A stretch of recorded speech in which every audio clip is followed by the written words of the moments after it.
Bonjour et bienvenue sur la chaîne S Magazine TV. Pour ceux qui ne sont pas encore abonnés, cliquez sur le bouton et activez la clochette pour ne rien manquer de notre prochaine vidéo. Guerre en Ukraine, jour 145, l'UE veut renforcer les sanctions contre Moscou. L'Union européenne discute lundi d'un renforcement des sanctions contre Moscou pour son invasion de l'Ukraine, où le président Volodymyr Zelensky a limogé le chef des services de sécurité et la procureure générale en raison de soupçons de trahison de certains de leurs subordonnés au profit des Russes.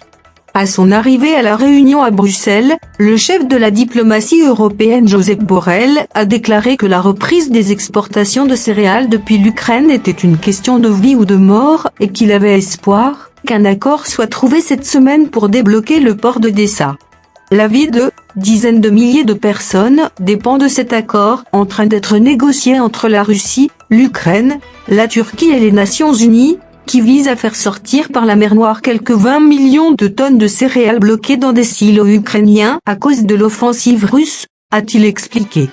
L'Union européenne entend poursuivre sa pression sur Moscou avec de nouvelles sanctions ainsi qu'un soutien financier et militaire à l'Ukraine, a annoncé Josep Borrell.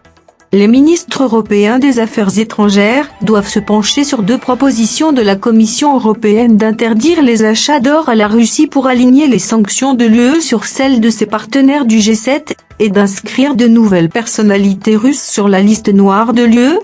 Les mesures successives adoptées jusqu'à présent ont isolé et durement frappé économiquement la Russie, sans la faire reculer ou renoncer à son invasion lancée le 24 février.